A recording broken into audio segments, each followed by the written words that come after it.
bi premier ministre waxee génn na quand même tenir un discours boo xam ni rassuré na ñenn ñi jàpp ne xëy na Diomaye mi ngi commencé jël ay responsabilités en tant que président de la République ndax tontu na premier ministre quand il dit par exemple que dañu war a xeex pour que Pastef nekk un parti état même jox ko li mu moom et tout Diomaye nee na le seul combat qui vaille c'est le combat contre les difficultés auxquelles les Sénégalais sont confrontés wax itam ne justice daf koy libérer là où peut-être son premier ministre mel ni ku bëgg justice boo xam ne dafay wéy ci seen ndigal quand même jàpp nga ne xëy na mi ngi dellu si waat di téye la fonction de président comme ni mu waree.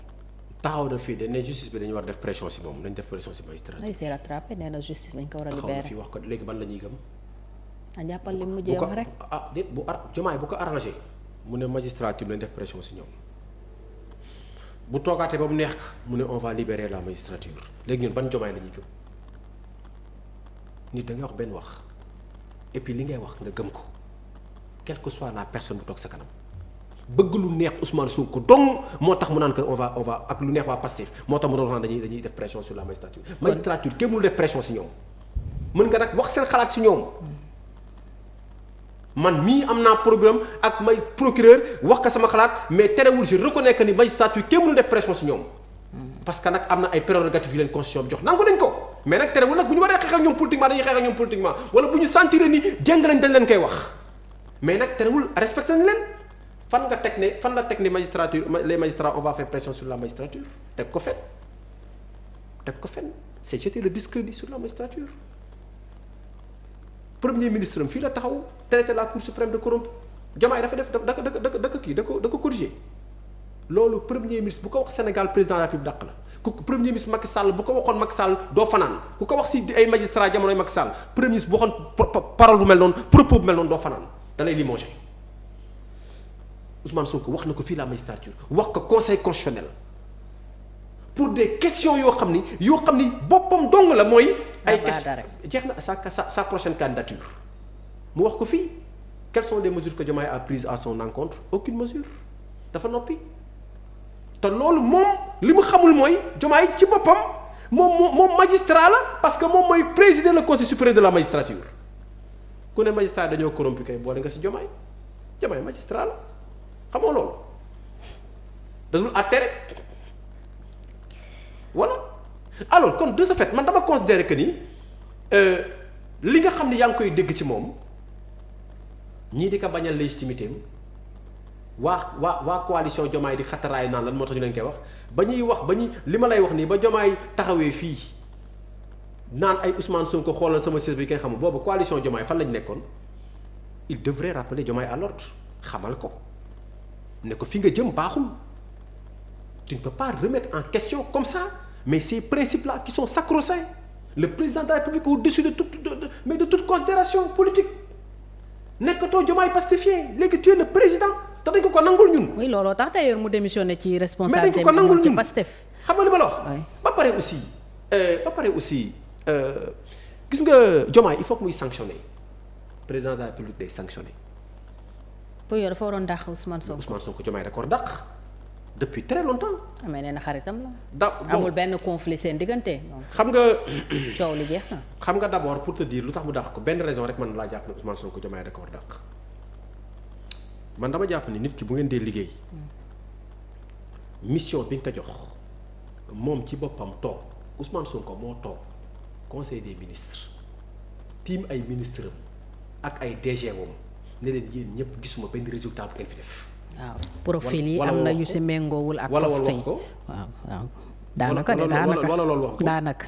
un premier ministre qui indexe son gouvernement xamal leen yéen da ngeen di en fait. pointé même en quelque sorte un problème de casting. mais moom laa lay expliquer parce que quand il dit que am na yenn fonction yoo xam ne c'est-à-dire que moom laa lay expliquer ak profil yi moom laa lay expliquer te ku xam ni configuration Pastef tëddee. xam nga ni gouvernement bi génn wàll gépp wax dëgg yàlla nag ku mu neexul Ousmane Sonko doo fa dugg Ousmane moom ku mu neexul doo xëy Diomaye amul lu mu ko bàyyilul ci ay pouvoir Diomaye kay daanaka Ousmane moom Diomaye da ko bàyyi mu déroulé yàqalu ko daraam. loolu Sénégal moom seet na que ñoom rek laa compte mais je reconnais que ni Diomaye Faye lépp luy orma ak maanaam respect ak cër jox na ko Ousmane moo toog Diomaye di dégg ñëpp di dégg ne carrément sama gouvernement bi mais ñi mënuñu jëmale fenn. xamuñu dara. ils ne maîtrisent même pas les procédures seen liggéey dafa yéex xamuñu dara mais xase ba mu rab loolu boo ko déclaré en tant que premier ministre ça pose deux problèmes. D'abord ce premier ministre il s'est trompé dans ses choix. yim la indil pour ñu exécuter sa vision problème casting am na ba pare moom en tant que premier ministre nekkul koo xam ne capable na conduire une équipe buy réussir parce que moom mooy nekk leur chef bu équipe bi incapable moom mooy premier incapable bi mënul ñaari problème yooyu la posé ñaari yëpp Diomaye dajale ko ba pare toog mu ñaale ko. mais xëy na bu ñu tëggaatee gouvernement bu bees avec le plan de redressement. ya fi non xam nga du problème gouvernement bu bees problème chef d'équipe la chef d'équipe ba moo mënul.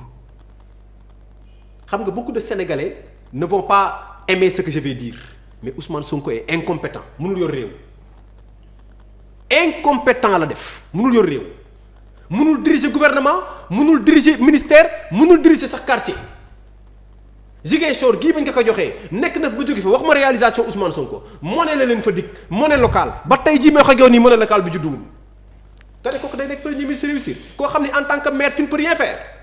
waa Ziguinchor fal la nga nekk seen doom ñu yaakaar la tooj la ci kaw xeexal la barricade sa kër defal la lépp jël mairie bi teg ka sa loxo nga légal légitime defaroo Ziguinchor lu dul ñaari oto yoo xam ba nga ko indee oto yi dafa paan dégguma benn jeune Ziguinchor bu ne Ousmane Sonko def na fi lii ba mu fa jógee ba léegi waa léegi nga ne yow tu peux réussir comme chef de gouvernement mais Fatou. dañu waxante dëgg tamit aussi Diomaye ne peut pas travailler avec un homme comme ça il faut que mu dàq Ousmane Sonko pour mën a am réellement nag les manettes pour mën a diriger ce pays et puis non seulement il est incapable xamul dara ba pare dafa gëmul autorité kenn wax naa la fi léegi Ousmane Sonko nangulul Senghor autorité ak Abdou Diouf ak Ablaye Wade ak Macky Sall te defuñu ko dara ku nangulul autorité ñooñu ancien président yi fi jaar def fi liñ fi def construire ce pays. nan ngay nangulee autorité koo xam ni sa booy la woon ci parti bi bon il faut pas que les Sénégalais rêvent vous vous étonnez à ce que Ousmane Sonko di toog télé ñëpp di ko dégg muy crash Diomaye yow tamit kuy crash Senghor te bokku leen sax jamono ba muy nekk président mën naa ne juddoogu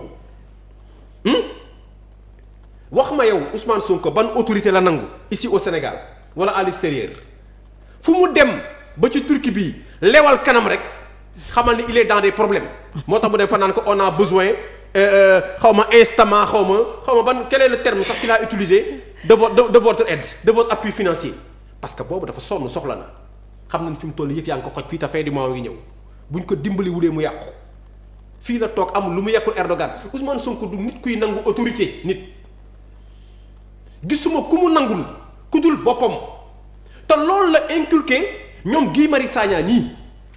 mais digganteem ak Diomaye quand même tout semble rentrer en l'ordre donc xëy na fi ba 2029. yëf yi mën naa daal man de bu yeboon na tas sama yoon nekku ci. déet waay seen affaire la. bu tasee réew mi yëg ko nag jibi nag. ñaan na tas bu fekkee bu tasee réew mi day yàq ñaan na tas. déet waaye suñu dañu yéene kenn lu baax ma ne. bu fekkee dafa nar a tas ñaan na tas. ñaanal kay ñu continuer nekk ci jàmm au moins pour la stabilité parce que réew mi tam mënta nekk ci ay problème mu koom nit ñi sonn. ñu di ci boole ay problème politique man bu ma sañoon Pastef man bu ma sañoon tey ñu perdre nguur gi. waaw mais ils sont quand même élus pour réponse nga bëgg noonu ils sont élus pour 5. réponse nga bëgg wala bëgg la bëgg na mandat bi yegg ak jàmm après le peuple sénégalais. man bu ma sañoon man user de sa souveraineté déggoo ma de. pour man ji bu ma sañoon pour décider. man ji bu ma sañoon. Pastef xam nga ban heure jot 14h xaw ma 15h. 15h balaa ñuy noddu tàkkusaan Pastef wàcc. kon wax ji ferenkolaay na jërëjëf ji bi su dul ne am na loo bëgg a wax lu ma la laajul ça a été vraiment un plaisir jàkkaarloo waat ak yow gis la aussi en liberté di ñaanal également ñi nekk Rebeuss ñëpp nag suñu borom dimbale leen ñu génn.